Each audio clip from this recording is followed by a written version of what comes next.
qué bueno que viniste hoy, Dios te bendiga. ¿Sí? En serio, Dios te bendiga, qué bueno que viniste hoy. Has apartado este tiempo maravilloso. Y quiero crear este ambiente distendido para poder hablar de algo bien regular y practicado en nuestro ambiente, en nuestros días, y también conversado, que es las obras. Quiero hablarte acerca de lo que Dios piensa y de lo que la Biblia nos dice, las obras. Y para eso quiero abrir mi Biblia contigo en Efesios capítulo 2, versículo 8 en adelante. El libro de Efesios, Nuevo Testamento, capítulo 2, versículo 8 en adelante.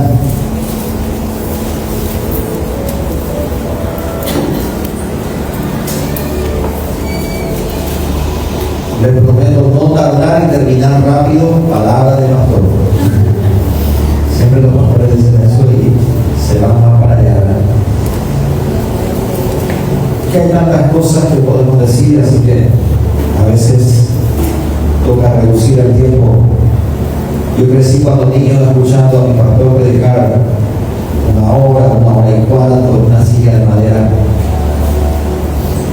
Y yo no sé cómo, pero de alguna forma terminábamos siempre sentados, todos, ¿verdad? Creo que eran otros tiempos. ¿Tiene Efesios 2:8, sí o no? Amén.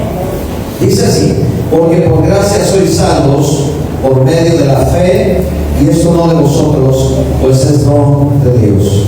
No por obras, para que nadie se gloríe, porque somos hechura suya, creados en Cristo Jesús para buenas obras, las cuales Dios preparó de antemano para que anduviésemos en ellas. Dos cosas interesantes. Una de ellas es que dice que las obras no le salvan a nadie, pero al final dice que las obras buenas Dios las preparó para que andemos en ellas. Así que es un versículo que, si se puede decir, hasta se contrapone, porque dice que no me va a salvar las obras, pero al final dice que Dios me creó para buenas obras. Entonces yo tengo que hacer buenas obras, aunque no seré salvo por ellas. La salvación no es por obras, pero sí, la salvación me debe llevar a hacer las obras que mi Padre haría, porque Él me salvó por amor.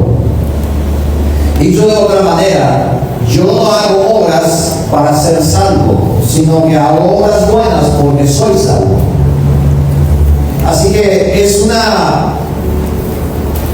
entendimiento, es una manera de seguir el camino de Dios, corroborando a través de la palabra de Dios. Dice Jesús en su enseñanza en el libro de Mateo capítulo 5, versículo 13 al 16. Carlos se anota, Mateo capítulo 5, versículo 13 al 16. Dice así, te leo, si no lo tienes, puedes acompañar la lectura también en la pantalla. Dice: vosotros sois la sal de la tierra, pero si la sal se desvaneciere, ¿con qué será salada? No sirve más para nada, sino para ser echada afuera y hollada por los hombres. Vosotros sois la luz del mundo. Una ciudad asentada sobre un monte no se puede esconder, ni se enciende una luz y se pone debajo de un almud, sino sobre un candelero, y alumbra a todos los que están en casa. Así alumbre vuestra luz delante de los hombres, para que vean vuestras buenas obras. ¿Qué van a ver los hombres? Nuestras buenas obras. Dice: y glorifiquen a vuestro Padre que está en los cielos. Así que las personas mirarán mis buenas obras y glorificarán al Padre, a Dios, mi Señor, por mis buenas obras. Pero ¿a qué se refería Jesús cuando hablaba de las buenas obras que glorificarán al Padre? Para alumbrar, yo tengo que tener buenas obras, según la enseñanza de Jesús aquí. Se debe ver lo que estoy haciendo en buenas obras, haciendo lo que debo hacer como debo hacer, no puedo esconder. Según la enseñanza de Jesús, todo creyente, todo cristiano no se puede esconder. no tiene que esconderse, sino que la gente tiene que ver las buenas obras que Dios me ha permitido hacer. Según la enseñanza de Jesús, esto que hoy estamos haciendo aquí, en cuatro paredes, por decir así, es solamente una parte de nuestra vida cristiana. Cuando la otra parte más importante está allá afuera, en donde otros tienen que ver mis buenas obras. Me estoy dando a entender, ¿no es cierto? Amén. Entonces es necesario entender cuáles son las obras de las cuales yo tengo que glorificar, o en las cuales yo tengo que glorificar a Jesús, a Dios. Y esas buenas obras, cuando yo hablo de buenas obras y tú hablamos de buenas obras, las personas empiezan a pensar de limosna, de dádivas, de ayudar a las personas, que también lo es. Pero la Biblia habla en sentido más profundo y más amplio de las obras. Y la primera obra que yo les quiero mencionar, que habla la Biblia, de la cual yo tengo que ser parte, y tú también, es la obra de mi fe. ¿Puedes decir conmigo la obra de mi fe? Es esa obra, la obra de mi fe, la que demuestra que ya soy salvo y que soy hijo de Dios. Dice Santiago capítulo 2, versículo 18 al 20. Santiago 18 al 20. Pero alguno dirá, tú tienes fe y yo tengo obras. Muéstrame tu fe sin tus obras y yo te mostraré mi fe por mis obras. ¿Tú crees que Dios es uno? Bien lo haces. También los demonios creen y tiemblan. Mas quieres saber, hombre vano, que la fe sin obras es muerta. Santiago nos explica aquí que si tú y yo tenemos fe en Dios, como la mayoría lo decimos y lo afirmamos, pero no lo demostramos, nuestra fe es muerta. Santiago nos explica aquí que aún los demonios creen en Dios y ellos tiemblan. Ellos hasta creen mejor que nosotros, en el sentido como lo está explicando, porque ellos tiemblan ante Dios. Muchos de nosotros no temblamos ante Dios cuando cometemos pecados. Muchos de nosotros cometemos atroces errores y pecados y ni siquiera nos inmutamos en pedir perdón rápidamente. Sin embargo, los demonios creen y tiemblan ante la poderosa presencia de Dios. Así que, según la perspectiva de Santiago, los demonios hasta podrían estar creyendo más que nosotros. Claro, porque ellos también lo conocen a Dios y lo sienten y lo vieron. Pero nosotros somos bienaventurados porque sin ver a Jesús creemos en Él. Es decir, si yo creo en Dios, tengo que adorar, tengo que obedecer su palabra. Cuando yo me convierto a Cristo, cuando tú y yo nos venimos a Cristo, empezamos a ser una persona que obedece la palabra de Dios. Empezamos a brillar ante el mundo por la fe que estoy demostrando en mis obras. ¿Cómo? Obedeciendo las enseñanzas de Jesús. ¿Cómo? Empezamos a practicar el perdón, porque Dios dice en su palabra que tenemos que perdonar. Empezamos a practicar la evangelización y no dejarlo eso a cargo de otros, porque la Biblia dice que tenemos que ir y hacer discípulos, y a todos nos dio este mandato cuando Jesús ascendía al cielo. Entonces yo empiezo a practicar eso, y esas obras que yo estoy haciendo son obras de mi fe, que yo creo en Dios. Empiezo a ser discípulos y también empiezo a mejorar mi vida, con mis decisiones, con mi voluntad. Empiezo a oír la palabra y a ponerla en práctica, y esto es obra de mi fe. Muchos se han estancado y no han demostrado la obra de su fe, a pesar de haber creído en Jesús hace muchos años. Pero hasta hoy todavía no están demostrando esta primera obra, que es la obra de la fe. Y yo ruego que tú no seas uno de ellos, porque la primera obra que tenemos que demostrar es la obra de que creemos en Jesús. ¿Y cómo? Cambiando mi vida, transformando mi vida, decidiendo cosas a favor de Dios y en contra de mi carne, del mundo, de las obsesiones, y procurando servir a Dios. Esa es la primera obra de mi fe. Santiago dice, si crees y no haces, entonces es muerta, no existe, no tiene vida. Y la fe que no tiene vida no salva a nadie. Así que En Santiago continúa esta enseñanza y dice Santiago 1:25: mas el que mira atentamente en la perfecta ley, la de la libertad, y persevera en ella, no siendo oidor olvidadizo, sino hacedor de la obra, este será bienaventurado en lo que hace.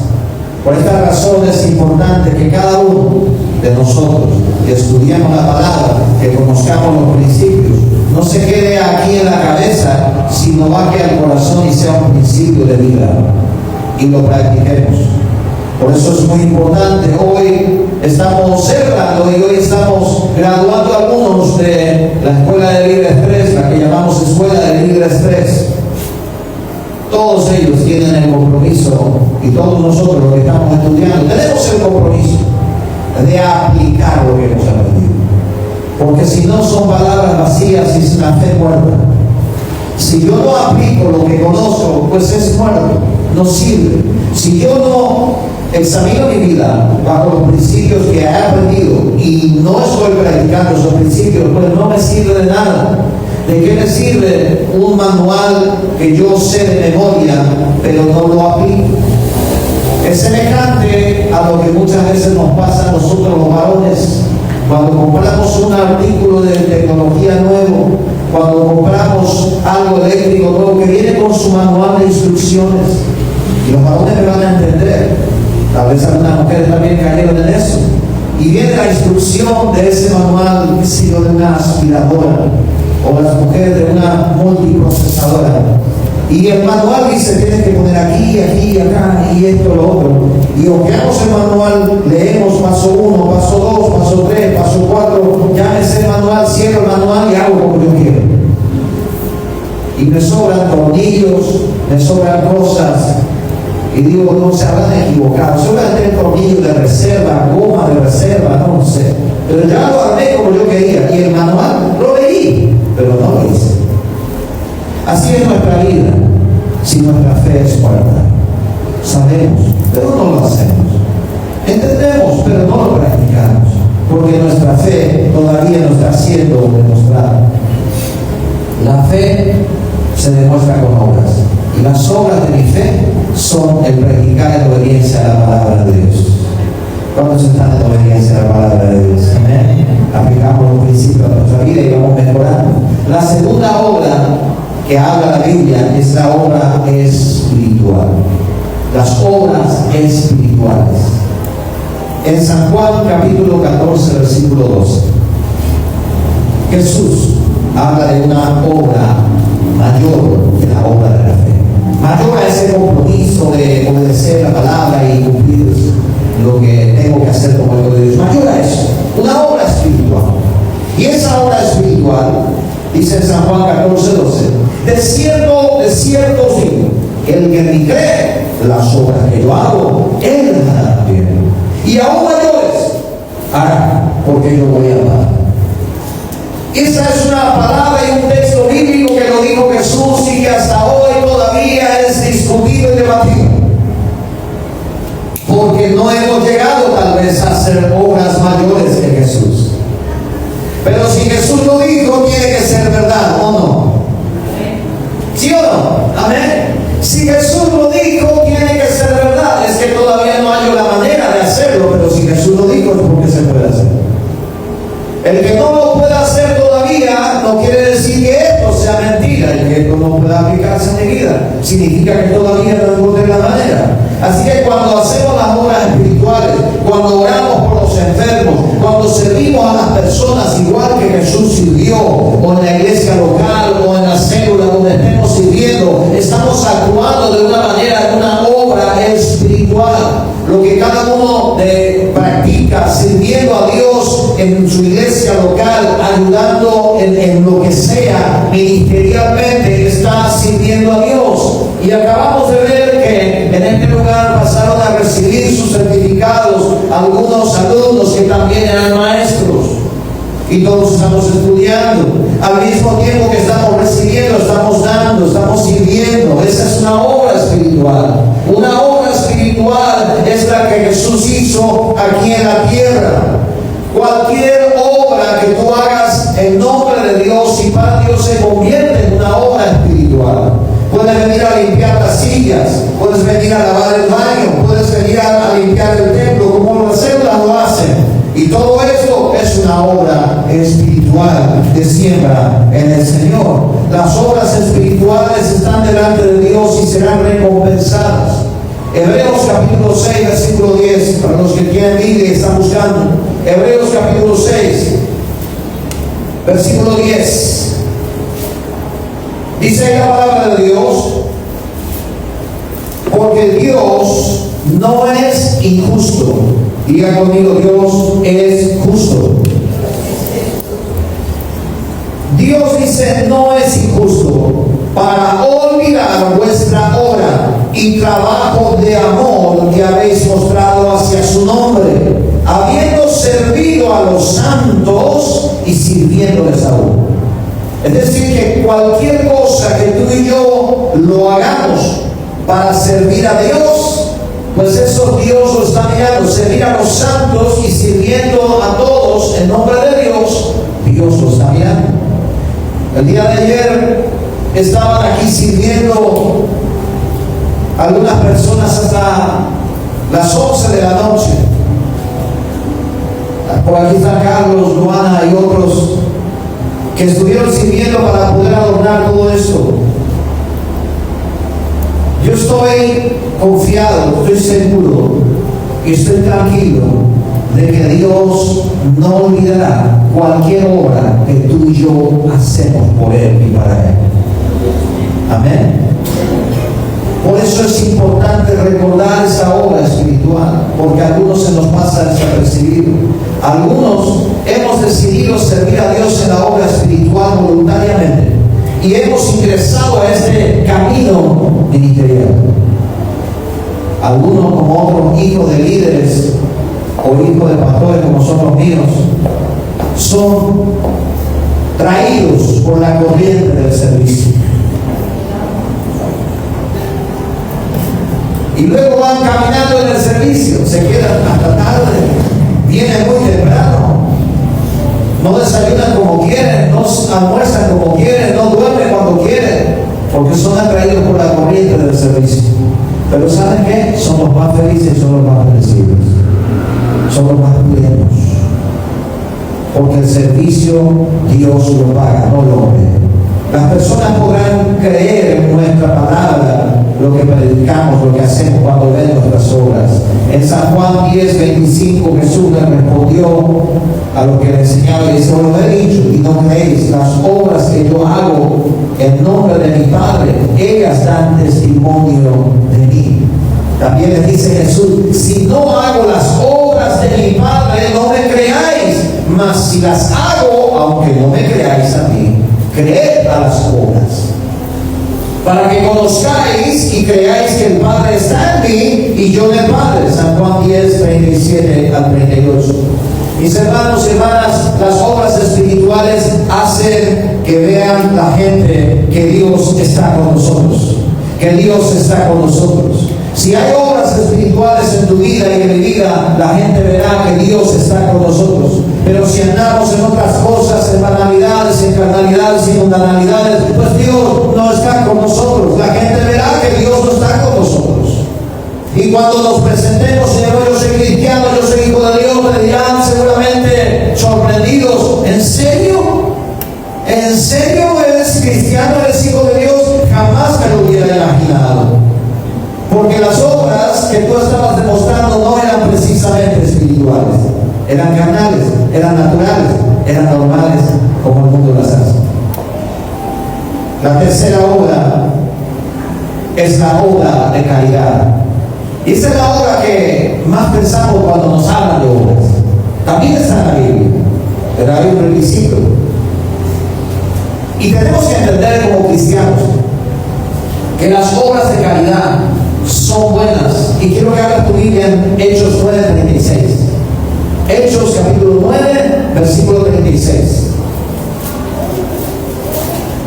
Y Hechos 10:31. ¿Qué nos dice la palabra de Dios por estas obras de caridad? Por estas obras naturales, normales. Hechos 9:36 dice, había entonces en Jope una discípula llamada Tabita, que traducido quiere decir Dorcas. Esta abundaba en buenas obras. ¿En qué abundaba? En buenas obras. Y en limosnas que hacía. Qué tremendo. ¿Cómo será que dice por nosotros por ahí? Había una vez en un lugar determinado una persona, fulano de tal, que abundaba en plagueo, grito. ¿Cómo será? El siguiente versículo es Hechos 10:31. Y dijo Cornelio, tu oración ha sido oída. Pedro le habla a Cornelio y le dice, tu oración ha sido oída y tus limosnas han sido recordadas delante de Dios. ¿Quién ve la limosna? Dios. ¿Quién ve las obras que yo hago? Dios. ¿Y sabe qué se abrió para Cornelio? Pedro se fue exclusivamente a predicarle a Cornelio del Evangelio. Y el Espíritu Santo descendió sobre Cornelio. Los cielos se abren cuando una persona es dadivosa y es generosa y mantiene oración. Nada de lo que hacemos es en vano delante del Señor. Dice Proverbios 28:7, y quiero dejarte estos versículos acerca de las obras, de lo que hacemos. El cristiano tiene que aprender a hacer obras, porque somos de dos extremos.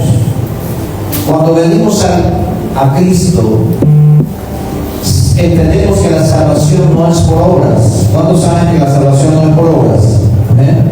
Entonces, inmediatamente después pasamos al otro extremo, a dejar de hacer las obras, cuando no deberíamos dejar de hacerlas. Así que el ser humano está acostumbrado a comprar el favor de Dios, y cuando viene a entender que Cristo pagó todo el pecado y yo tengo que creer en Él, empieza a dejar de hacer las cosas. Y ese es el otro extremo que no tenemos que hacer.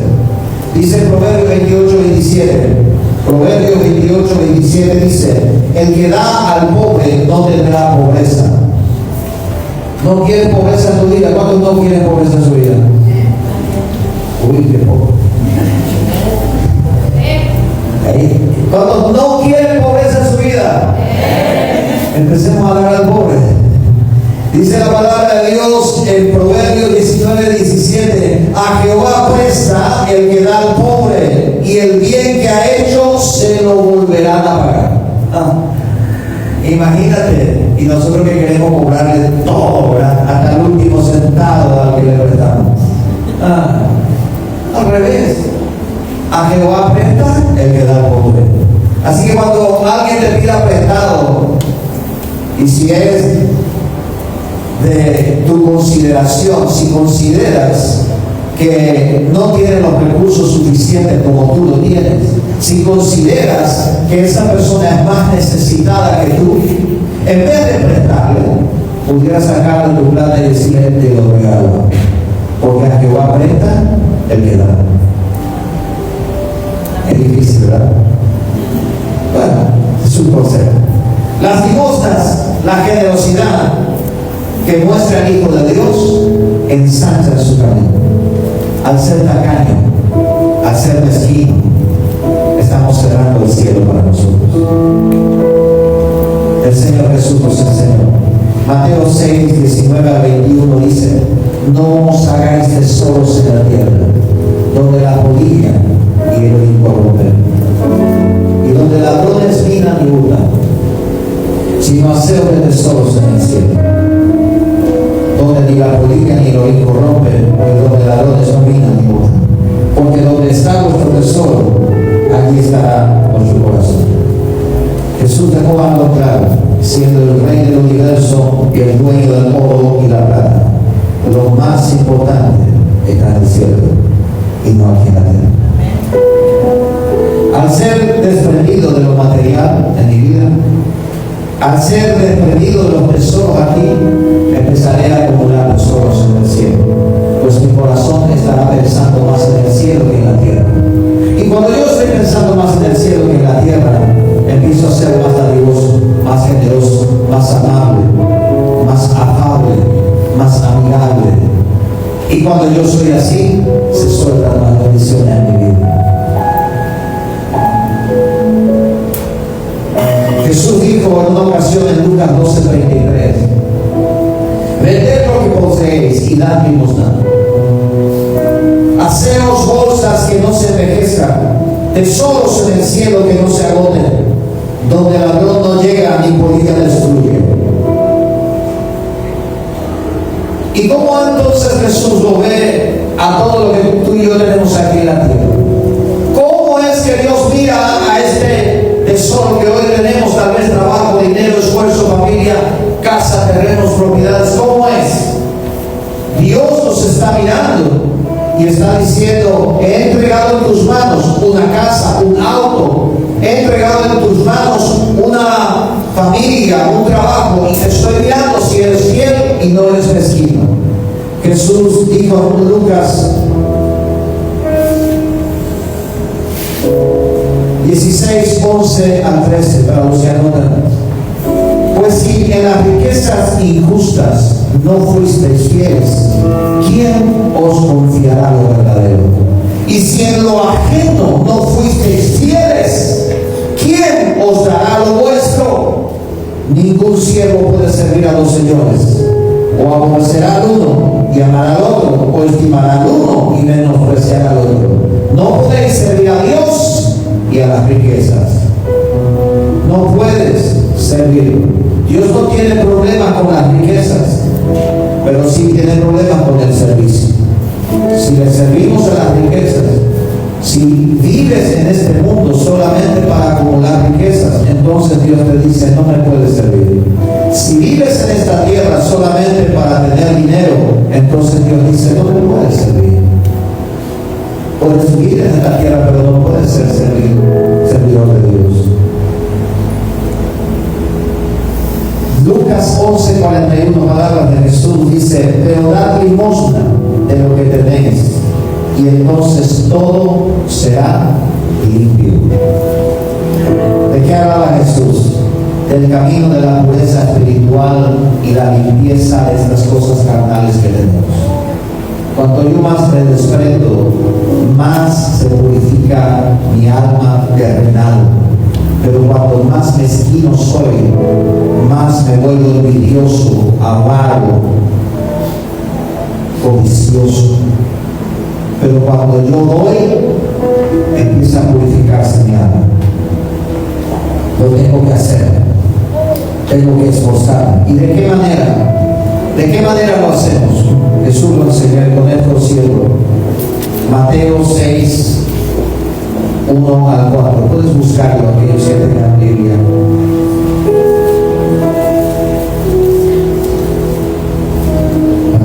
Dice: guardaos de hacer vuestra justicia delante de los hombres, para ser visto de ellos. De otra manera no tendréis recompensa de vuestro Padre que está en los cielos. No lo tenemos que hacer para mostrarnos.